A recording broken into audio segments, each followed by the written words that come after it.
velkommen til Morgenkoppen.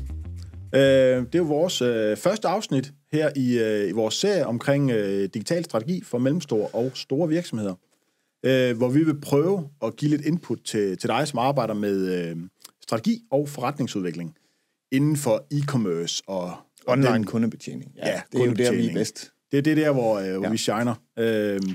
Så i dag, der vil vi prøve at tage igennem emnet organisation. Men jeg tænker, vi lige for dem, der lige joiner ind første gang, bare lige give en kort intro til, hvad vi egentlig er for to starutter.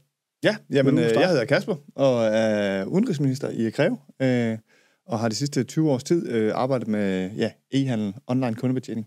Ja, jeg hedder Martin, arbejder også ved Greve, og sidder typisk med nye kunder, og lidt større, sådan mere komplekse e-commerce løsninger. Og har samlet lidt erfaring op i de sidste en del år med sådan nogle projekter. Men vi skal ind omkring organisation, Kasper. Ja, det er jo noget, det er jo noget, der påvirker sådan et projekt, som vi kommer ridende med rigtig, rigtig meget. Og man kan sige, noget af det, som jeg i hvert fald tit bliver spurgt om, når jeg kommer ud, det er, hvem fanden skal lave det her? Altså, altså, skal det bo i den ene eller den anden afdeling? Og der kan man sige, der kan jo være noget der kan være noget magtkamp, vi render ind i, når vi snakker organisation. Men det kan også godt være, i nogle virksomheder, så kan det her digitale kan godt være det mest digitale, vi har, det er marketing. Fordi de laver også nogle annoncer på Facebook. Ja. Så hvis de kan lave annoncer på Facebook, så må de sgu også kunne lave en e-commerce-løsning. Og omvendt, så kan man sige, at vi har også salg. De er jo vant til at sælge nogle produkter. Hvis de kan sælge produkter her, så kan de også sælge produkter online. Det må være job done, ikke? Så man kan sige, der opstår altid den her, eller ofte spørgsmål om, hvor fanden placerer vi sådan noget henne? Ja. Det skal vi prøve at komme lidt igennem. Og det indeholder som sagt en del, eller potentiale for magtkamp. Vi ryger også lidt igennem nogle interne ressourcer, kompetencer, så når man nu vil det her e-commerce, skal vi ansætte nogen? Skal vi hyre nogen udefra? Eller har vi et rigtigt hold fra starten af? Og til slut lidt omkring modenhed. Altså så, hvorhen er du ligesom på rejsen? Så det er det, vi prøver at dække af i det her afsnit. Hvis vi starter med, hvorhen det er placeret, hvad er så din erfaring, når du er ude med det? Jamen, jeg vil sige, placering, altså i sådan afdelingsmæssigt i en større organisation, så historisk set, så er e-commerce jo typisk, kan man sige, startet over i nærheden af marketing. Men der er meget stor forskel på, om man er en stor virksomhed, som skaber en digital kundeportal, og ligesom bliver en digital virksomhed sådan i det lidt større billede, hvor den digitale platform egentlig er et omdrejningspunkt for forretningen, eller om man prøver noget digitalt af, fordi hvis man prøver noget digitalt af, så kan det fint være placeret over omkring marketing. Eller i salg jo i virkeligheden. Eller i salg for den sags skyld, ja. Men vil man gerne noget mere med den digitale platform, og måske også kigge på hele ens forretningsmodel og tænke den mere digitalt, så kræver det også, at man, kan man sige, har en digital afdeling, altså man har dedikerede ressourcer til det her område. Så det tror jeg i virkeligheden er en af de største, kan man sige, beslutninger og vigtigste beslutninger i det her. Det er at sætte ambitionsniveauet, og så på baggrund af det, så finde den rigtige placering. Og det er jo ikke sådan, så der er noget, der er, kan man sige, er rigtigt for alle, men hvis man er ambitiøs med sin digitale platform, så er det eneste rigtige, det er at have dedikerede ressourcer, som kan snakke på tværs af ens organisation, fordi hvis man skal have succes med en digital platform, så kan det ikke hjælpe noget, at det er hverken et marketing- eller rent salgsprojekt. Det skal være et projekt for hele organisationen, og det vil sige, at de mennesker, som sidder med det, de skal kunne snakke på tværs af organisationen, fordi ellers så opnår man simpelthen ikke det fulde udbytte af platformen. Så kan man sige, nu snakker du om ambitioner og sådan nogle ting. Jeg ved, vi har normalt har vi sådan en trappe, vi snakker om, hvor man kan sige, vi starter med at sige, men hvis du vil sælge nogle varer online, det er altså en e-commerce løsning, det er jo, lad os sige, trin 1. Men så kan du bevæge dig op af den her, og det er også, når du siger ambitioner, så er det jo fordi, at der ligger nogle trin over e-commerce. Jeg tænker, der vil sidde nogen og tænke, for mig er, altså, der er målet, det er jo bare at sælge noget online. Så har vi i hvert fald noget e-commerce. Ja. Og der kan du sige, det kan jo sagtens være ambitiøst, altså at gå fra ikke at sælge noget online til at sælge noget online, så har du da opnået et eller andet. Ja. Men man kan sige, set med vores briller, så er det jo bare ikke endgamet. Altså der ligger mere end det, altså over en anden rejse, eller flere rejser, kan du sige, på det her. Hvis vi siger, hvis du har en e-commerce-løsning, det er trin 1, hvad vil så være? Jeg vil faktisk gerne, altså fordi der er jo rigtig mange rigtig store virksomheder i Danmark, som ikke er på trin 1 endnu. Altså, og det er jo sådan lidt, men du kan jo tage virkelig store virksomheder, hvor... Men det er bare, man skal vel starte på trin 1? Altså, jo, men for mig så kan man sige, trin 1, det kan faktisk godt være et website, hvor du begynder at udstille dine produkter. Altså, har du styr på produktdata, kan du overhovedet udstille dem? Og man siger, jamen, er du en B2B-virksomhed, der handler via forhandlere osv., jamen, så klassisk, så har det jo været via salgsledet.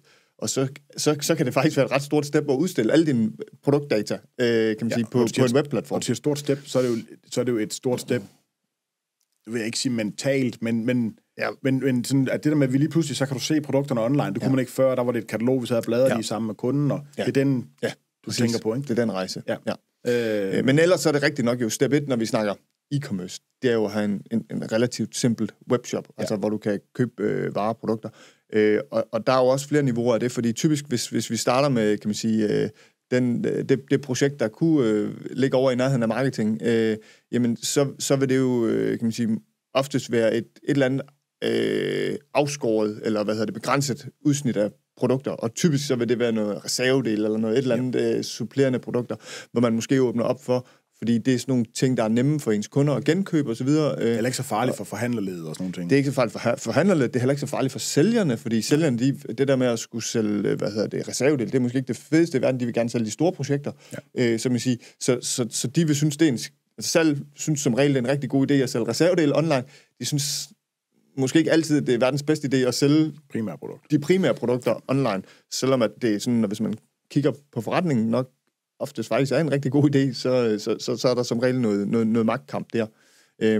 Men hvis vi kigger på de der forskellige niveauer, altså så har vi jo typisk, kan man sige, webshoppen som den simple, og så kan webshoppen være i niveau reservedel, og det kan være i niveau fuld produktsortiment. Det er sådan de to. Men der, hvor man kan sige, man begynder at tænke sin forretning digitalt, altså og ind og pille lidt ved forretningsmodellen, jamen det er jo der, hvor du har en fuld kundeportal, altså hvor du ligesom knytter kunden til dig i det digitale univers. Altså de kan logge ind, de kan se fuldt, ordrehistorik og så videre. De kan se deres egne priser, de kan se, kan man sige, måske kan de oprette deres egne projekter inde i din portal, så du ligesom giver dem nogle værktøjer, som gør, at de knytter sig tættere til din virksomhed, din forretning i et digitalt univers. Og det er jo, kan man sige, det er jo det endgame, eller i hvert fald derhen af, hvor vi ser, at de fleste af vores kunder har ambitioner om at komme hen, men man kan sige, rejsen derhen, den starter bare oftest et helt andet sted. Jeg tror, du kan sige, det, nu kommer vi ind på ressourcer og sådan noget lige om lidt, men man kan sige, om man skal starte på webshop, kundeportal, eller altså, hvor skal man ligesom sigte efter? Hvis man nu siger, at vi har, i dag så sælger vi ikke noget online, hvor skal vi så ligesom sigte efter at spille, ikke? Så man kan sige, det kræver nogle andre ressourcer, kan man sige, at komme op på de andre trin. Det tænker vi kommer ind over lige om 2 sekunder. Men der er de her forskellige trin, som vi i hvert fald ser. Vil du, hvis man har det rigtige hold internt, vil det så være fornuftigt at starte højere oppe, eller vil du altid sige, få lige styr på en e-commerce løsning? Ja, man kan sige, hvis du har det rigtige hold, så kan du godt starte på den store løsning, altså på kundeportalen, hvor du ligesom skaber en mere digital forretning. Det er bare meget sjældent, at du har de kompetencer siddende internt, hvis du aldrig har gjort det før. Præcis. Jeg skulle lige sige, hvis du møder nogen, som har det rigtige hold, så har de også e-commerce. Ja, præcis. Altså, så det handler rigtig meget om kompetencer, og det handler rigtig meget om de mennesker, og ikke så meget, hvem man samarbejder med, og hvem man har som leverandør, men det handler om de interne ressourcer. Ja. Har de erfaring med at arbejde med sådan en digital platform, som kan betjene kunderne. Og hvis de ikke har erfaringen med det, jamen så vil jeg alle dage anbefale, at man får nogle ressourcer ind udefra. Ja. Altså det vil sige, ansætter nogle mennesker, som har prøvet det før. og som kan hjælpe en på den her rejse, fordi den erfaring, den er bare guld værd. Den kan man ikke købe sig til hos en leverandør. Nej. Så det skal bo internt i ens forretning. Ja. Så kan man sige, for at få succes, næsten uanset hvilken niveau man arbejder på, så handler det om at få nogle kompetencer ind i ens forretning. Og det er klart, hvis du laver en lille webshop, som bare skal sælge reservedel, så er risikoen mindre, og så kan man selvfølgelig godt tage en studentermedhjælper eller et eller andet, der kan hjælpe en med at drive det, men har du en ambition om at være en digital forretning, så er det helt forkerte sted at starte, så skal du have nogle mennesker med ind, der har prøvet det før. Ja, altså man kan sige, noget af det, der gør mig rigtig glad, når med nogle af de projekter, jeg er ude ved i hvert fald, så er det jo også forankringen i, altså en ting er, at du skal have de rigtige ansatte, men hvis ledelsen, og det kan jo være både ledelseslaget, og det kan også være bestyrelsen, men hvis de ikke ligesom respekterer det her projekt på lige fod, som vi skal bygge en fabrik, eller vi skal bygge et lagerhal, eller altså noget andet vigtigt i virksomheden, hvis de ikke ligesom respekterer projektet på lige fod med sådan nogle projekter, det er for mig et lille rødt flag, fordi ved de det, eller ved de det ikke? Altså, det handler vel også om involvering, jo. Altså er direktionen involveret i projektet, jamen, så ved vi godt, at så er der også beslutningskraft til at træffe de nødvendige beslutninger. Og det hvis de ikke er det, de skal jo nok deltage i at bygge en lagerhal, for eksempel, for det er en ret stor ting, og det er noget, man kan se. Så der vil typisk også være en høj involvering. Men nogle gange, så er det lidt det her med, at det kan studentermedhjælperen gøre, det vil sige, det er ikke rigtig noget, der når ledelse eller bestyrelsen. Så det er jo i hvert fald, for mig er det vigtigt, at der sidder en med i noget styregruppe, eller i hvert fald er involveret i processen, som har nogle tætte forbindelser til ledelseslaget, og som er i stand til at sige ja eller nej. Ja, og det gælder både, kan man sige, investeringsmæssigt, men det gælder jo lige så meget i forhold til ressourcer og så videre. Også at kunne afsætte de interne ressourcer, fordi man kan sige, at vi kan lave verdens bedste, kan man sige, tekniske platform. Ja. Men det kræver en masse ressourcer fra virksomheden, og hvis de ressourcer fra virksomheden ikke ligesom har attention nok, eller der er nogen, der siger, at det er det her, der er det vigtigste, så bliver de ressourcer typisk lige pludselig afsat til alle mulige andre steder i organisationen, fordi der er et bål, der brænder et eller andet sted, eller en ny fabrik, der skal åbne, eller andet. Og det er bare der, hvor det er vigtigt at have direktionen med, eller ledelseslag med, fordi ellers bliver det ikke en succes. Ja, du kan sige mange, i hvert fald når jeg møder kunder, så tror de jo, det er os, der skaber succesen. Altså, fordi vi kommer ridende med en værktøjskasse, og så skal de egentlig bare købe det, vi nu sælger, og så bliver alt bare rigtig godt. Ja. Og man kan sige, for mig, så bygger vi jo cyklen, men det er Vingegaard, der skal vinde Tour de France. Vi laver faktisk bare lige en kæmpe stor ansvarsfraskrivelse her. Det er faktisk slet ikke vores ansvar. Nej, det er jo ikke os, der skal skabe succesen. Men vi skal hjælpe med den. Ja. Vi skal hjælpe med det, men vi leverer cyklen, eller hvad du nu har. Ja. Men det er bare ikke os, der skal køre i mål. Nej, det er der nogle andre, der skal. Der er nogen, der skal sætte op på den. Vi skal nok bygge den og sørge for, at kæden er små. Men vi kan ikke rigtig vinde for dem. Det er der nogle andre, der skal gøre. Ikke? Og det er der, hvor man kan sige, hvis der ikke er noget backup i organisationen, så bliver det sgu svært for Vingegaard at komme op af noget som helst. Ikke? Ja. Udover at han nok kører lidt bedre end Aspekto, men lad nu det være.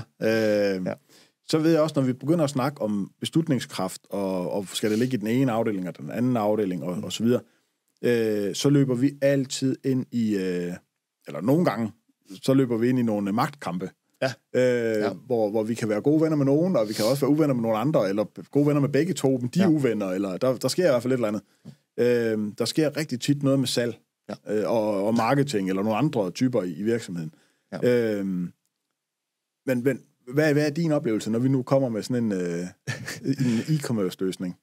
Jamen, jeg tror, som jeg teasede lidt for tidligere, så handler det jo rigtig meget om at få hele organisationen med. Og hele organisationen, der er en typisk afdeling, der hedder salg, som historisk set i hvert fald har rigtig meget magt i rigtig mange store B2B og handels- og industrivirksomheder. Og det er i virkeligheden ofte sundt nok. Der er rigtig mange salgsdrevne virksomheder derude. Og det er rigtig godt, men det giver også, kan man sige, kan potentielt set give nogle udfordringer, når man gerne vil justere lidt på forretningsmålene i forhold til, hvordan betjener man sine kunder, fordi de er vant til at være kongerne over for kunderne. Og en digital platform skal jo gerne afhjælpe dem, skal gerne frigøre nogle ressourcer i salgsafdelingen, skal gerne gøre, at kunderne de kan man sige, har nemmere ved at aflægge deres ordre, har nemmere ved at få nogle af de informationer omkring deres produkter og data osv., som kan man sige, historisk set har været noget, sælgerne har rådgivet kunderne med. Så for os, kan man sige, så er det jo tit den der følelse af at sige, jamen, salg kan godt have en ret stor modstand mod den digitale platform, fordi kunderne, de vil jo gerne snakke med sælgeren. Det er i hvert fald sælgerens udlægning. Og det møder man i rigtig, rigtig, rigtig mange virksomheder. Man kan sige, nu nævnte jeg jo cyklen lige før, men vi kommer med værktøj, ofte faktisk til salg, og siger, værsgo, nu får I den her spritnye cykel. Ja. Men så må de jo sætte sig op på den og køre op ad bjerget. Ja. Så det er jo egentlig et værktøj til, en hjælp til dem. Ja. Det er jo ikke for, at de skal blive arbejdsløse. Nej, men jeg tror, at kan man sige, for dem, der har siddet i det klassiske salg, så handler det jo om, at de vil gerne have den nære kontakt til slutkunden. Og salgsværktøjet her, det er jo lidt at koble sælgeren en lille smule af den kontakt, i hvert fald i dagligdagen.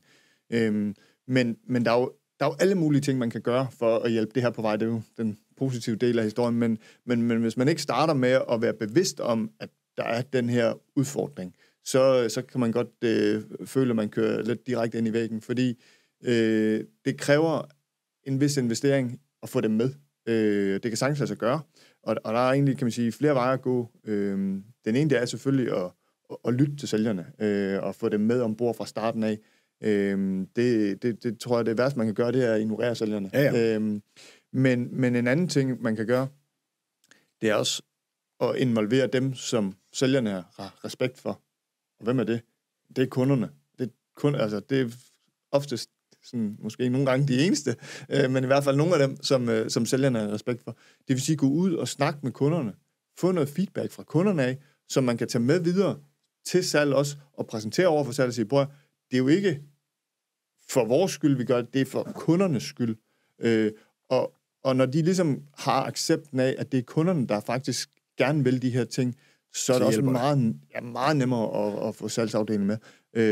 Så involvere dem, og det er jo ikke selvfølgelig, fordi man skal involvere alle i salg, men man bliver nødt til at have nogle ambassadører, og man bliver nødt til at have nogle frontløber, som tager ejerskab også over en digital platform, hvis det skal blive en succes. Så er der også noget med, der sidder nogen i salg, som har siddet der mange år, og de har opskriften, om man vil.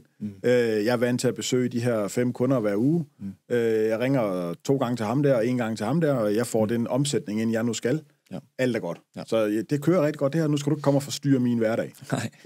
Så der er også noget forandring. Ja. Altså, så man kan sige, nu ændrer verdenen for ham der, som er vant til at køre det her, eller drive det her stabile skib, og nu kommer du og siger et eller andet, som forstyrrer ham. Og det er bare, forandring er bare hårdt. Og apropos det her skib, altså sælgerne, de kan man sige, typisk så en del af deres lønpakke, det er jo, hvor meget de kan sælge. Og hvis du lige pludselig introducerer en digital platform, og du ikke har tænkt den ind i deres lønpakke, så er du også lidt dømt til at fejle, eller i hvert fald, så får du i hvert fald ret hurtigt en modstander. Ja. Så man bliver nødt til at tænke, kan man sige, lønpakker ind i det her, så du ikke ender med at have nogle sælgere, der kæmper imod den digitale platform, fordi de ikke bliver belønnet. Ja. Så man sige, jamen, hvis jeg har 10 kunder, jeg har serviceret de sidste 10 år, jamen, om de handler på den digitale platform, eller de ringer til mig og lægger en ordre, det skal jeg som, kan man sige, salgsperson udgangspunkt nok have en eller anden form for, bonus eller afregning efter, stadigvæk. Men det er bare rigtig vigtigt, at man tager den fra starten af. Fordi vi kan lige så godt... Jamen, vi er lidt tilbage til lidt, men det her, men lige så godt den der elefant i rummet, altså hvis du ikke påtaler den, der er sjældent nogen, der sidder til en workshop med 20 mennesker og andre afdelinger, og siger, forresten, min lønpakke, den bliver påvirket.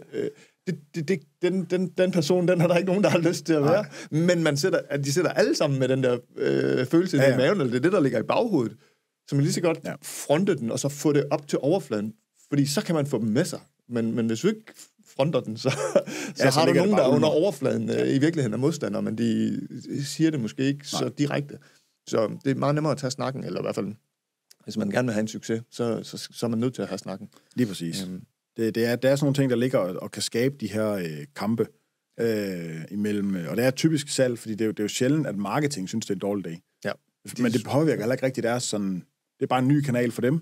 Men det er ikke noget, der sådan, det ændrer ikke deres løn, det ændrer ikke rigtig noget for dem. Nej, det er også derfor, historisk set, at SSD bliver placeret over marketing, fordi marketing synes som regel er en god idé, de synes, det er lidt spændende, og det er noget digitalt, og det er egentlig lidt mere vant til end så mange andre. Ja. Så man skal lige have salg med, og det er også derfor, det kan betale sig at lave det her skifte over flere perioder, eller over længere tid, flere trin, hvad vi nu skal kalde det, men egentlig for at dosere det stille og roligt, så det ikke bare er et stort Big Bang. Ja. Så kan det godt give noget medvind på cykelstien, og få det introduceret i flere stadier. Det kan jeg faktisk rigtig godt lide salg. Vi vil gerne have dem. Ja, for mig er det jo et tool, at vi kommer med noget til salg. Ja. Fordi der har noget med salg at gøre, når du driver e-commerce. Ja.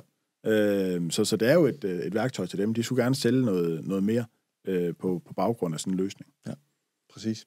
Vi har snakket lidt om interne ressourcer, sådan lige ganske kort, og jeg sagde, at vi skulle snakke om det lidt senere. Ja. Og den tid, tænker jeg, begynder at nærme sig. Ja. Men vi har været lidt inde omkring salg, lidt omkring magtkamp og så videre med dem, lidt omkring ledelsesstrategi. Hvis man nu sidder derude og tænker, har jeg det rigtige hold? Det var også noget, det vi startede det her afsnit med. Ja. Hvad skal man kigge på? Altså, Jamen, det kommer jo meget an på ens ambitioner. Altså, har du ambitioner om den store kundeportal, og du skal have en PIM-løsning, og du skal altså være digitalt drevet virksomhed, så er det jo selvfølgelig et større hold, der taler om. Der er måske en produktafdeling, som skal have fuldstændig styr på produktdata. Der er nok en e-commerce-afdeling, som skal have fuld styr på den digitale platform, og hvordan kundeflows osv. fungerer ud mod kunden. Så som jeg siger, virkelig, så handler det meget om at matche organisationen og kompetencerne inde i organisationen med de ambitioner, man har. Og der vil jeg sige, at det bedste, man gør, det er jo at tage nogen med på råd, og lige få lavet en vurdering af at sige, hvordan er vores kompetenceniveau i dag, og være ærlig og åben omkring det, og sige, hvad er det for nogle kompetencer, vi har brug for, hvis vi skal skabe en succes her. Fordi det er jo klart, at hvis du starter nede i den lidt mindre afdeling med reservedel eller andet, jamen, så er der mindre behov, kan man sige. Hvor lige så snart du tager steppet op, og du har en webshop, og du skal have integration til dit økonomisystem og så videre, jamen, så er der en masse ting, som skal være på plads i din organisation. Og hvis du gerne, kan man sige, vil have den fulde digitale platform, så bliver du bare nødt til at have et fuldt digitalt team internt, og du kan ikke outsource det der team til en leverandør eller andet. Du bliver nødt til at have kompetencerne inde i huset. Der er mange, som vælger at lægge for eksempel SEO ud af huset. Ja.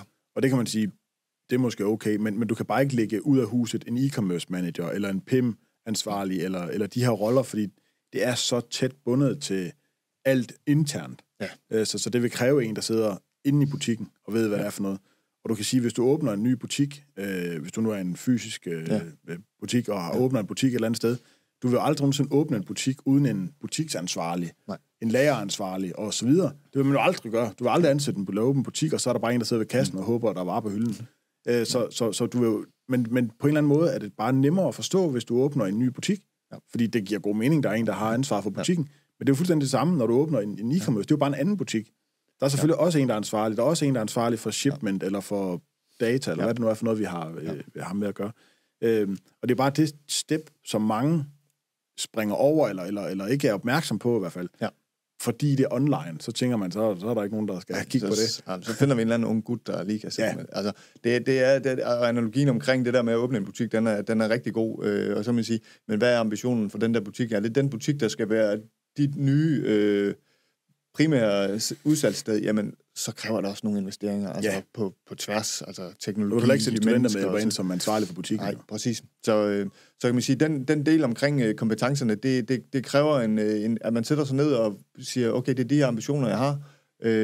Hvad er det for et team, der skal til for at skabe en succes? Og det er ikke for at sige, at man nødvendigvis skal have hele teamet day one, men man skal i hvert fald have en klar plan om, hvordan kommer man derhen. Fordi ellers så er der en ret stor risiko for, at man simpelthen ikke får succes. Ja. Så sæt sig ned og lave en oversigt over, kan man sige, ambitioner og det hold, som der skal drive det. Så er der til gengæld gode muligheder for at skabe en succes. Ja, du kan sige, vi eller andre bureauer som os, kan jo levere en nok så fin teknisk løsning. Men hvis du ikke har de rigtige folk internt, så kan de penge jo reelt set være spildt, eller i hvert fald dårligt investeret. Ja. Jeg vil næsten sige, at det er bedre at få en dårlig teknisk løsning, og så have det rigtige team internt, end at få en fantastisk teknisk løsning, og så have et dårligt team. Nu skal vi jo ikke nævne nogen navne, men vi kender der op til flere sådan større e-handelsvirksomheder her i Danmark, som kører på nogle rigtig gamle løsninger. Præcis. Men driver en kæmpe forretning online. Ja. Så det er ikke, selvom vi jo sælger den tekniske løsning... Vi vil rigtig gerne lave noget lækkert teknisk, ja. Men det er desværre ikke den, der skaber succesen. I hvert fald ikke 100%. Du kan sagtens skabe en rigtig stor succes på noget gammelt teknologi. Desværre. Men det er jo bare sandheden. Præcis. Og man kan sige, der ligger også, når vi snakker interne ressourcer, så ligger der også lidt modenhed, og det kan man sige... Vi har snakket lidt om ansætter du en studentermedhjælper? Måske. Eller ansætter du en med 10 års erfaring? Og det relaterer sig selvfølgelig til, hvad er ambitionerne med den her nye butik eller commerce-løsning, du vil sætte i luften, ikke? Ja, præcis. Og fordi den her del i forhold til at sige, man kan jo godt have en ambition om at sige, at vi starter noget småt, og så kan det vokse så stort. Og du kan jo godt, nu har jeg tidligere brugt den her analogi om at gå fra den ene fodboldbane til den næste fodboldbane. Vi spiller 3-mands eller 5-mands og op til 11-mands på et tidspunkt. Og det er lidt en ny grundbog, du egentlig skal læse op på, hver gang du skifter bane. Ja. Fordi det er en ny taktik, og der er så mange ting, der ændrer sig i dynamikken. Og det er jo lidt det samme, når du går fra at sælge reservedel potentielt til at have en fuld kundeportal. Der er et par grundbøger indimellem der, du skal have styr på for at få succes. Og det kan man sige, det kan man jo godt have en ambition om at tage i nogle små steps, så man kan uddanne nogle interne kompetencer. Men så tager du altså ikke et skridt fra trin 1 til trin 5. Nej. Altså, så bliver du nødt til at tage en relativt lang rejse, hvor man siger, hvis du gerne vil fra trin 1 til trin 5, og du har ambitionerne inden for 1 til 2 år eller noget, så bliver du også nødt til at have nogle ressourcer ind udefra, som har læst grundbøgerne hele vejen, eller har prøvet det på egen krop. Ja. Så selvfølgelig kan man godt, kan man sige, på den måde tage nogle store skridt fremad, men det kræver så i så fald, at du har nogle ressourcer tilført til din virksomhed. Ja, som har prøvet rejsen før. Ja. Og det er jo igen, gør du det, så er det fordi, det er strategisk højt placeret. Ja. Ellers vil du ikke lave de investeringer i nye ansættelser. Så er noget af det, som vi faktisk kommer ind på i næste afsnit, fordi det er jo også noget af det, som, når vi snakker organisation, som jeg nogle gange bliver mødt af, vi ansætter bare vores egne udviklere. Det er jo ikke, fordi vi skal dykke ned i det i dag, det er som sagt næste afsnit, men man kan sige, hele det her spænd med skal vi bruge en ekstern partner som os med udviklere, eller skal vi ansætte nogle udviklere internt, og så bare lave det selv? Det ligger der også lidt potentielle, både magtkampe og alle mulige spændende sager, som i hvert fald påvirker organisationen. Om du så gør det ene, eller du gør det andet. Ja. Så man kan sige, når vi siger, at du skal have en rette organisation, så er det jo ikke nødvendigvis, fordi du skal ansætte 10 udviklere til at sidde og lave et eller andet. Det er slet ikke sikkert, at du har kultur og alle de her ting til at fastholde de her udviklere. Men det kunne godt være, at det gav mening. Men det kræver nogle andre nye ting, du så skal have. Ja, præcis. Og det er meget interessant snak, og jeg må sige, lige her, der er vi måske ikke 100% uvildige med på den måde. Vi har lidt en interesse i den ene afdeling. Lidt interessekonflikt, dem må vi jo være ærlige omkring. Ja. Men hvis vi så også bare skal forsøge at blive ved med at være ærlige i det, jamen, så er der også masser af store virksomheder, som har stor succes med at indsource udviklingsafdeling. Så selvfølgelig kan det være en succes. Ja. Men det handler, som du også sagde, det handler rigtig meget om det her med at skabe en kultur, hvor et udviklingsteam det kan drive, og hvor det kan trives. Fordi alt andet lige, så har vi en anden kultur end mange andre klassiske industri- og handelsvirksomheder, de har. Så man skal være indstillet på at skabe det. Det er en stor investering, men selvfølgelig kan det lade sig gøre. Ja. Der kommer nogle andre fordele med at hyre nogle eksternt, som også vi vil våge påstå, at vi kommer med en masse erfaring i. Jo, vi kommer med nogle andre ting. Og nogle andre ting. Ja. Og tager også alle sygedage og sådan noget selv. Køber computer og hvad der ellers er gode sager, når man lige pludselig får folk ombord, ikke? Så ja, vi skal næste gang have en helt fuldstændig uvildig snak om os selv. Det bliver spændende. Ja. Kan vi vide, hvad vi anbefaler? Ja, det skal nok blive spændende.